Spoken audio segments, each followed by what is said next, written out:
Hi, everyone. My name is Lillian Rafson, and I am really excited to be here with you to talk about branding your business.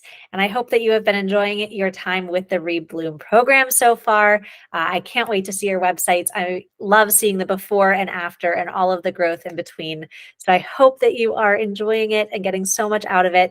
And I hope that this workshop will help you understand a little bit more the importance of branding and how to even better position your businesses. So before we dive into the actual bulk of this workshop, I'd love to introduce myself. My name is Lillian, again, and I am the founder and CEO of a company called Pack Up and Go. We are a travel company that plans curated getaways around the United States, but the catch is that your destination is a surprise until the day you depart. I started this company in 2016 when I was 23 years old, and today, almost 8 years later, we are a team of almost 30 people. We are a bootstrap business, and I am very proud to say that we have been featured in publications such as Travel and Leisure, Forbes, New York Times, and more. When I started this company, I knew absolutely nothing about branding or business or marketing, but I have learned a lot over the years, and I'm excited to share some of that insight with all of you. I am also a member of the Rebloom Board of Advisors and have loved working with Abby and the team to help as many businesses as possible thrive and grow. Separately from Pack Up and Go and Rebloom, I do work with Chatham University's Center for Women's Entrepreneurship, and there I offer one-on-one business coaching to help people with a wide range of different questions about starting and managing and growing businesses. And I also facilitate a course called Concept to Launch for folks who have an idea for a business but aren't sure how to get started. And branding is one of the things that we discuss in that course. Outside of work in my personal life, I love to stay active. I am really into fitness classes. I recently completed my first triathlon. I've run the Pittsburgh Marathon. So generally love to be outdoors, stay active, get myself away from my computer, away from work for a little bit. And as you may have guessed from my business, I do love to travel. So if you ever have any ideas or suggestions for different destinations, let me know. Would love to hear them. And I did drop my email here as well. You're always more than welcome to reach out with any questions at all. All right, let's dive right in. So what are we going to cover in the next 30 or 45 minutes? We are going to talk through the importance of defining your brand. Why are we here tonight? We are also going to talk about defining your target audience and getting really specific about who it is that you are trying to target with your product or your service and in everything that you do with work. Then we're going to think through all the different ways that your audience engages with your brand and help you create a streamlined and cohesive experience for your audience, no matter how, when, or where they see your brand. So before we dive in, I have a question, and obviously you're watching a recording of this, so I will offer some hypothetical answers to my own questions. But what comes to mind when I say the word brand?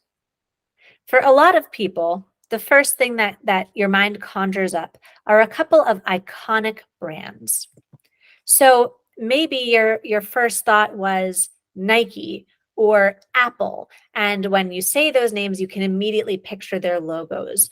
Maybe it was McDonald's and the Golden Arches. But the odds are for a lot of us, there are a couple of companies that really stand out as having great brands. When I say Apple computers, you probably picture their logo. You can probably imagine their design. You can picture their store, their advertisements, who you might associate with buying an Apple computer, right? When you hear that company's name, you have this whole set of images, which means that they have a very strong brand. Same thing with Nike. If I say Nike, your mind goes to that swoosh. You know that they have apparel that is geared towards, being active and athletic. Maybe you're picturing the shoes. Maybe you're picturing their commercials. But either way, when I say those brand names, you immediately have an idea of what they are, who they're for, and what they are for. So, the official definition of branding is the promotion of a particular product or company by means of advertising and distinctive design. And that is all certainly true. But my personal definition of branding is your company's undeniable and consistent look, voice, and way of being. So when we think about Nike, we always see the swoosh. When I say McDonald's, there is always the golden arches. It is undeniable and consistent. So that to me is what branding is. But why does it matter? Why is branding important? And why did we think it was worthwhile to have this whole workshop for all of you? Your brand and your branding quickly signals whether your product or service is or is not the right fit for a consumer. And it is so important for us as consumers and as brands to be able to quickly identify whether it is a fit or not. So to illustrate this point, I'm going to pull up two examples for you here. And these are very different examples, but when you look at their branding, we can identify very quickly who this is and who this is not intended to be for. So the first example is the Fast and Furious. You do not need to know anything about these movies, the plot lines, who's in them, anything like that, to have a quick understanding of who this movie is or is not for. So here are a couple of guesses that I put together. And I'll be honest, I have not seen the Fast and Furious movies, but I think their branding is really specific. So if I am working on the marketing team for Fast and Furious, I would have to guess that we are targeting men, probably. I'm going to guess under the age of 40. And I'm going to just say that they love cars and love action, love adventure. On the flip side, if I am a marketer at Fast and Furious, I want to think about who this movie is not targeted towards. My grandmother loves movies. She is probably not the person who is going to be waiting in line to see Fast and Furious in theaters on opening day. So I'm going to go ahead and say that Fast and Furious is not for elderly women. Similarly, there's a lot of movies out there. There are a lot of products, a lot of marketing geared towards new moms or new families. This is not one of them. And similarly, if I am comparing this movie poster to Paw Patrol, they're very different. The Fast and Furious is not targeting children. I don't even need to know that this movie is rated R. I can just look at the fonts they're using, the colors, the imagery to know it's not a kids' movie. Next, we're going to look at an entirely different product and see who we think it might be for. In this case, the product is a UPMC healthcare plan. I, again, don't need to know very much about the plans here, but what I see right off the bat, I see an older couple, maybe retirees, maybe getting close to retirement age. They look happy, they look healthy. And the very first thing I see here is that this is a $0 monthly plan premium. That's really important. So when I am thinking about, is this for me? If I'm shopping around for healthcare, is this the plan that I should be looking at? My guess is that this plan is for retirees, or maybe the children of retirees who are sitting here wondering, what will my parents do for health insurance after they retire? How will they be able to afford it? What coverage do they need? Or maybe it's for soon-to-be retirees who are planning ahead and thinking, what will my future look like? I'm healthy right now. What happens in the future? And again, because the very first thing that UPMC calls out here is the cost, and particularly the very low cost of this plan, I'm going to guess that their target market is somewhat cost conscious. On the flip side, who is this not for? There are a lot of people out there who need healthcare plans, but in this case, UPMC is not targeting new parents. If we think about healthcare advertising that does target new parents, you might picture a couple, maybe with a baby, maybe with a toddler, maybe both. In those cases, they are probably targeting them. They also are not going after teenagers. Nothing about this advertisement looks fun, exciting, thrilling to me in the same way that brands will often advertise to teens. And let's think about recent college graduates. When you graduate college, maybe you're getting your first job, you just turned 20, maybe when you turn 26, you're looking for your own coverage. That might have some similar language around being cost conscious, but the imagery is going to look different. The type of typography, the text, the amount of messaging is going to be different based on those audiences. So UPMC here very clearly going after slightly older folks who need affordable healthcare coverage. So in both of these cases, we saw two very different target audiences. What is your target audience? Your target audience is the best person or group of people to use your product or service. There's a famous marketer named Seth Godin who describes target markets really well, and I love this phrase. Seth Godin says, "People like us do things like this." And what he's saying there is that there are certain groups of people, cost-conscious retirees, 20-year-old men who love action and cars, who share certain thoughts and ideas and beliefs. Of course, there's going to be variation within that. We're working in sort of simple terms here. But this group of people might want to buy the same product or service. And that is what we want to think about here. So for your company, who will want to buy or use your product or service? And a really great way to think about this is, what problem are you solving for them? If you are a restaurant that is located in a downtown area, where there's a lot of businesses, a lot of offices, and you have a grab and go lunch option, maybe the problem that you are solving is people who work in that area need fast, efficient, affordable, and delicious food. That is what you are able to offer.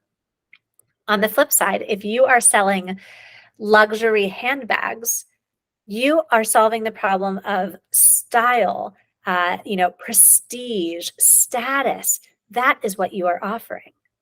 And oftentimes I'll hear business owners or founders say, well, I can service everyone.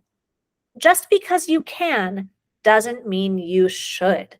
You don't want to serve everyone, because then it's really hard to think about the specific messaging and branding to reach the people who you want to reach. So for Pack Up and Go, for example, my travel company, yes, we would love to plan vacations for everyone. That is great. We are able and happy to do that. But when you look at our website or our social media, we have a very specific target market. We even get so specific that we have built a customer persona named Cam, short for Cameron.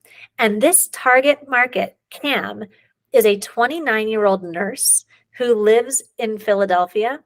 She is college educated. She loves going out for brunch. She spends a lot of time with her friends and family. She is somewhat active, but she doesn't love hiking and being outdoors. She loves a good cocktail after work. That is how specific we get. So when we are thinking about our branding, all of our website design, the colors that we use, the way that we talk, the types of pictures that we post on our social media, all of that is geared towards Cam. That's not to say that somebody else, maybe my parents, if they want to go on a trip, we can still plan it for them. But we know who our ideal customer is, because we know that people like Cam do things like this. They travel in a certain way. They like to go to certain places. They want to see certain things on social media. So having a very specific target market, target customer, that customer persona is really helpful, because it allows you as a marketer to say, where do these people find information? What matters the most to them? What can I, as a company who offers a product or service that would be so helpful for this person, how can I position myself to be most useful and enticing to them? So you want to think about what qualities and benefits matter the most to them. If you are a business coach, for example, what types of businesses do you want to work for? Do you want to work with entrepreneurs who are just starting out, or people who have 100 employees and are trying to grow to 100 million in revenue? Those are very different. And there are going to be different qualities and benefits that matter to those customers. And so then you also want to think about how they're going to feel when they are using your product or service. If you are a therapist, are they going to be anxious, upset, maybe a little bit scared or feeling vulnerable? That's really important to know, because then your website, your presence on social media, all of your materials can cater towards that feeling. Knowing how your customer is feeling is so, so important. And so much of branding and marketing is honestly a psychology experiment. We know at Pack Up and Go that when people sign up for our vacations, they are excited. They're maybe a little bit nervous because they don't know where we're going to send them. It's a surprise. Maybe they're relieved. They need a vacation and they're so excited that they don't have to plan it. They're busy. So they are relieved that someone else is going to take that off their plate. So when we think about our messaging, we want to match that excitement. We are going to be talking to our travelers in a very different way than a therapist, because a therapist knows that their clients might be feeling a little bit vulnerable, whereas our clients are excited. Those are different brand messages. And as you're thinking about all of this, you want to be specific. How are they feeling? If somebody is buying a new car, think about that feeling. Maybe you are excited about this upgrade. Maybe this is a luxury car that you've always wanted.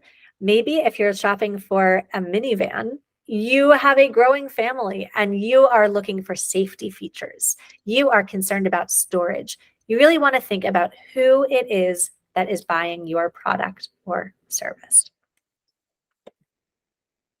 And so as you're thinking about your buyer persona, here are a lot of questions for you to think through. So again, when I was describing Cam, our 28-year-old nurse who lives in Philadelphia, I answer a lot of these questions. So I know that a typical day for Cam is busy. She is working a 12-hour shift. She is exhausted at the end of the day and just wants to relax. She wants something fun, exciting, stress-free to counterbalance the stress of her job. But it's also important to understand, what are their goals? What do they prioritize? Where do they get information? How do they communicate?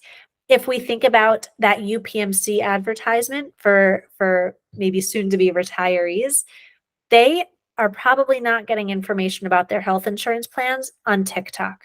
They are getting mailers. They want physical information, brochures that they can flip through. So different target personas get information in very different ways. So I would really encourage you to get so specific. Think about all of these questions, because it will only help you as you finesse your website, all of the copy, the images, and as you promote your businesses in the future. So next, to illustrate this point, I love to look at this example. We are going to look at 3 different companies that offer virtually the same product, but promote them in very different ways. We are going to look at winter hats. So I am going to pull up these 3 different websites for us to take a closer look.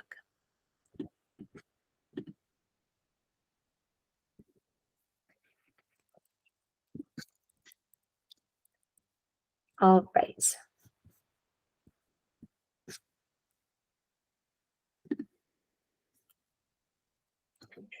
The first company that we are going to look at is an e-commerce business that is started by a friend of mine, and it is called Shit That I Knit. And Shit That I Knit offers a wide range of knitted products, but they specialize in winter hats. They have very cute beanies. So this one I just pulled up is called the Beacon Beanie. And we can see that there are faux fur pom-poms. We can choose different colors. And we can see some great photos of people wearing the hats.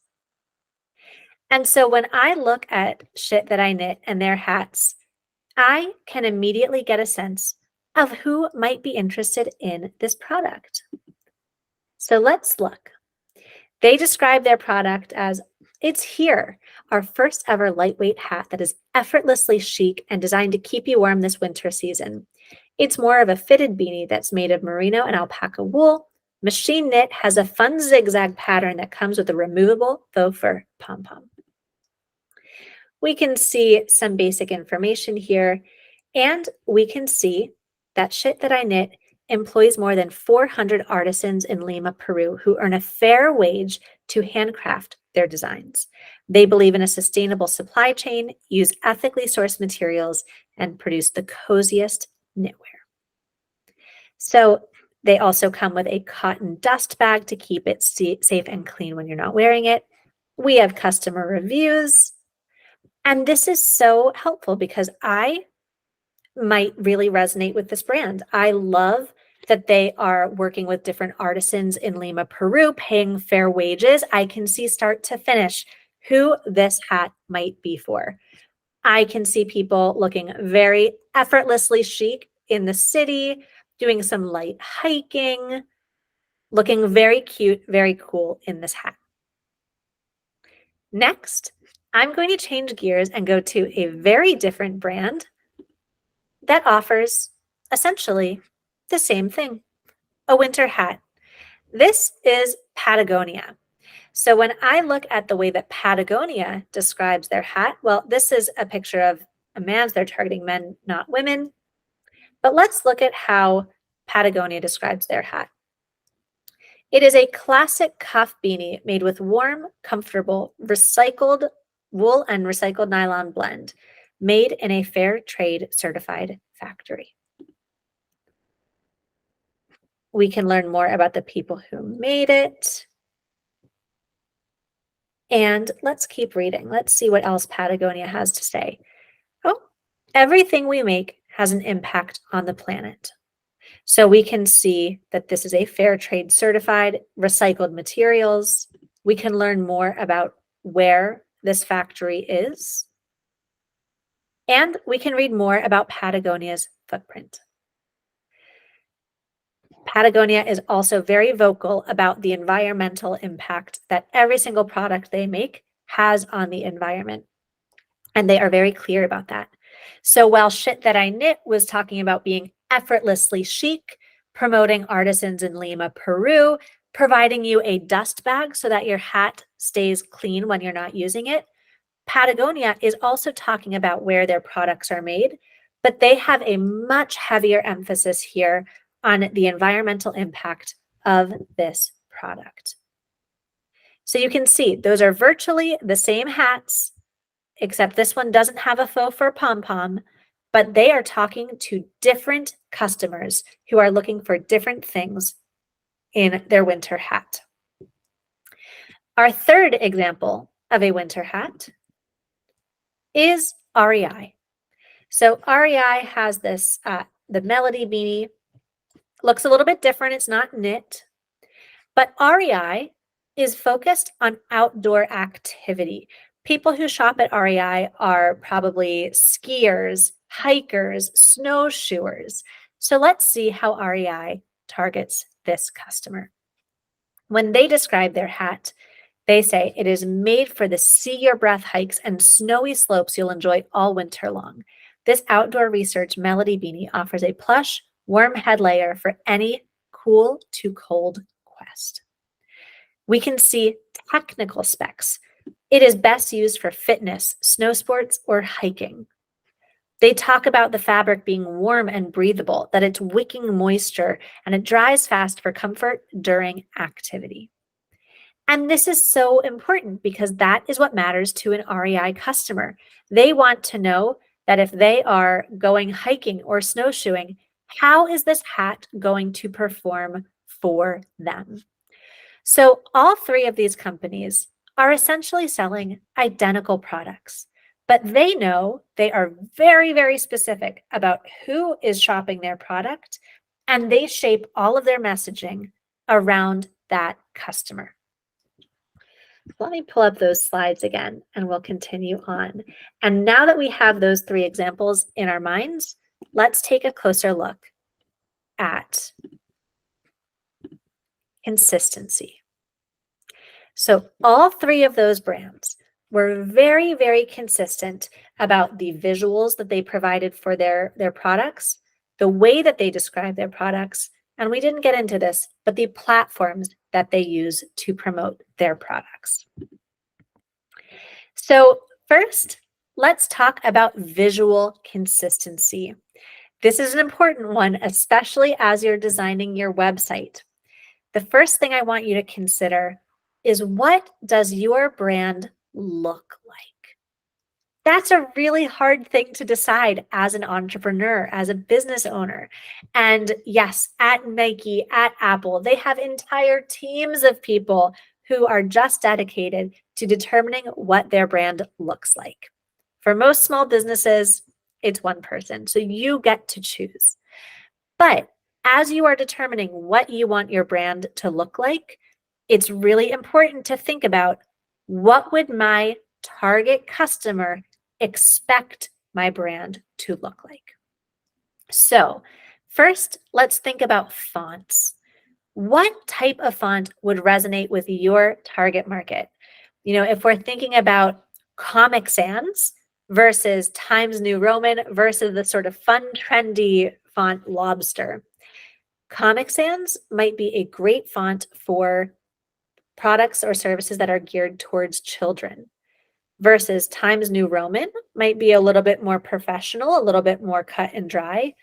Lobster, I'm picturing a cute ice cream shop or a great cafe or a trendy restaurant or clothing brand. Each of those fonts elicits a very different image for me.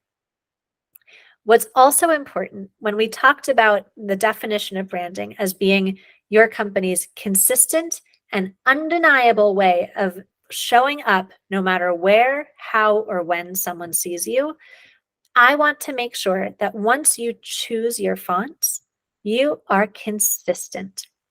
So if you go to my company's website, you will see one font. And if you go to our social media, you will see that same font. Wouldn't it be confusing if you saw, an advertisement for UPMC and you saw all of their branding and their fonts, and then you went to the website and it looked completely different? That might make you question whether those are the same companies, because they're so different. So for every single company, I encourage everyone to pick up to 2 or 3 fonts. You can have one font, you can have 2 fonts, you can have 3 fonts, but use those ones consistently across all platforms. Once you get into 5, 6, 7 fonts, it will be confusing for you to keep track of what fonts you use, where you use them, and when you use them. And it will be confusing for your audience.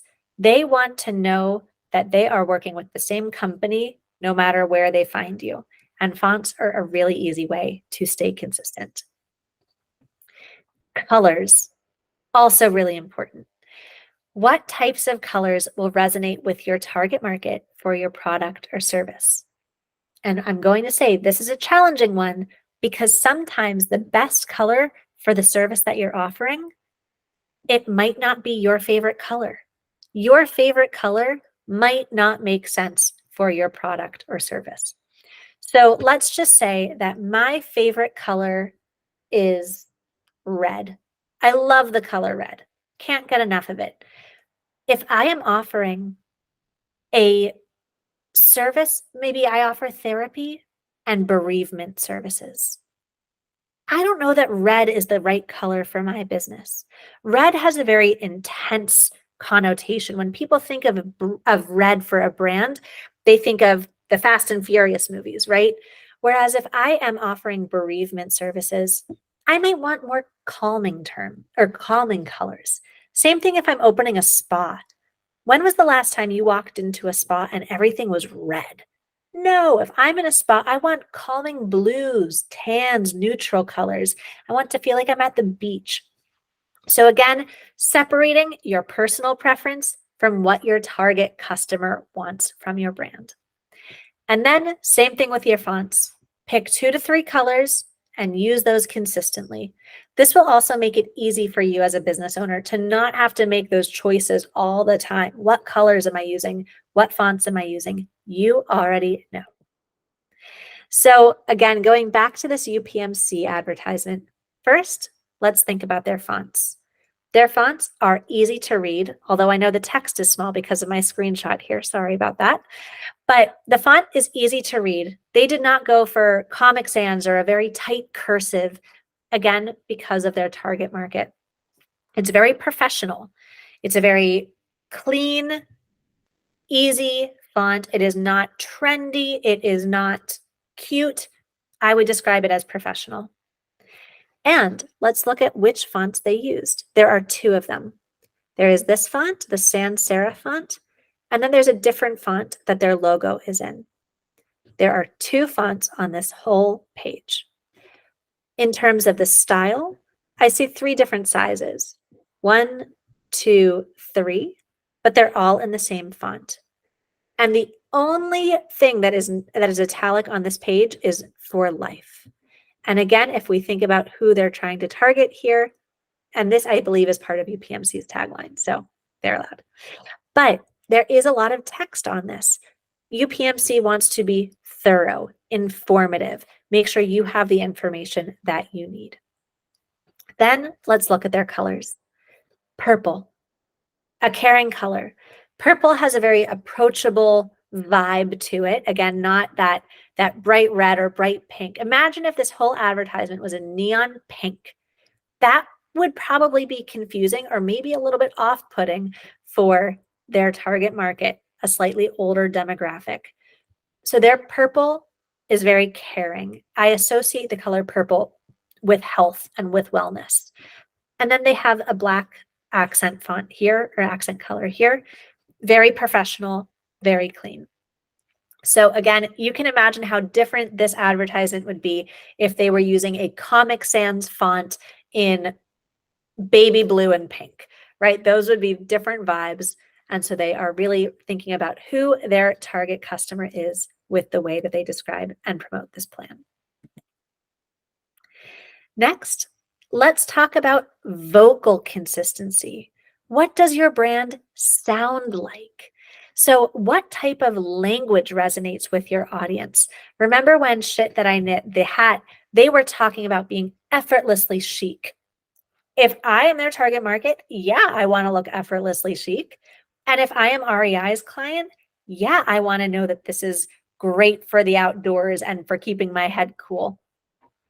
What type of language would your audience expect?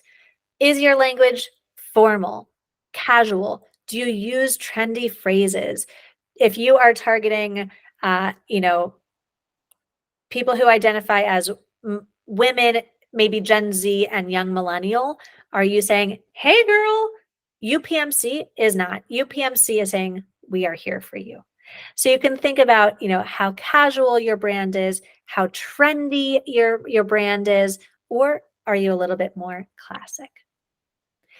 Because a lot of us are business owners and doing all of the marketing, maybe you're the only employee that you have, you can think about whether you want your brand to be an extension of you and use first person. Maybe you're a photographer or an artist and you love showing that you are your brand and you take people behind the scenes and you use first person. Or do you want to stick to the royal we, speak in the third person? For Pack Up and Go, we always speak in the third person and use the royal we. So I do not want people to think of me as the brand. I want them to think of us as a company, us as the travel planners, us as the travel experts.